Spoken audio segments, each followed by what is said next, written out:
కొన్ని కలలు అంతే. సముద్రం ఒడ్డున వేలుతో రాసిన అక్షరాలుగా కనిపించి మెళుకువ లాంటి కెరటం తాకగానే ఇట్టే సముద్రంలో కలిసిపోతాయి.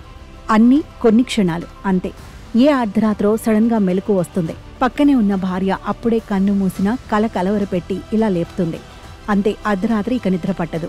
కొన్ని కలల్లో కళ్ళు గిరగిరా ఇలా తిరిగి తిరిగి పచ్చటి తోటలో శరీరాన్ని విసిరేస్తాయి.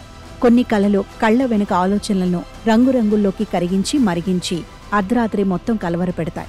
ఇంతకీ నిన్న రాత్రి వచ్చిన కలకి అర్థం ఏమిటా అని ఇలా ఒంటరిగా కూర్చొని లోతుగా ఆలోచిస్తూ ల్యాప్టాప్లో సమాధానాలు వెతుకుతారు కొందరు. డ్రీమ్ సైన్స్ ప్రకారం ఎవరైనా చనిపోయినట్టు వస్తే మంచిదా కాదా? బ్రతికున్న వాళ్ళు ఎవరైనా చనిపోయినట్టు కలలో వస్తే అసలేం జరుగుతుంది? కలలో మృతదేహాలు మరణం రావడం చాలా సహజం.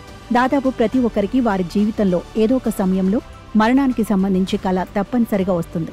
ఆ కల వారిని ఆవేదనకు గురిచేస్తుంది. కుటుంబ సభ్యులో దగ్గరి బంధువులో చనిపోవటం కలలో అయినా సరే చాలా బాధను కలిగిస్తుంది. కలలో చనిపోయినట్టుగా చూడటం సహజంగా మన మనసుకు కీడే అనిపించినప్పటికీ శుభ పరిణామమని డ్రీమ్ సైన్స్ చెప్తుంది.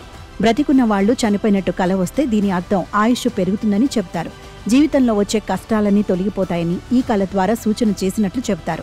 బ్రతికి ఉన్నవాళ్లు చనిపోయినట్టు వచ్చే కల మీ జీవితంలో అసహ్యకరమైన విషయాలు ముగియబోతున్నాయని చెప్పే సంకేతంగా చెబుతారు. కలలో చనిపోయినట్టు చూడడం ప్రతికూల విషయాలు ముగిసి జీవితంలో సానుకూలత రాబోతుందని చెప్పే సంకేతంగా చెబుతారు. లేదా ఏదైనా కొత్త శుభ ప్రారంభం వారి జీవితంలో కాబోతోంది అని అర్థం. ఇలాంటి కలలు మీ కుటుంబంలో సంతోషకర వాతావరణాన్ని సృష్టిస్తాయి. కనుక కలలో మీరు కానీ మీ కుటుంబ సభ్యులు కానీ మరణించినట్టుగా చూస్తే ఆందోళన చెందాల్సిన అవసరం లేదు. ఇది మీకు భవిష్యత్తులో జరిగే మంచిని సూచిస్తుంది.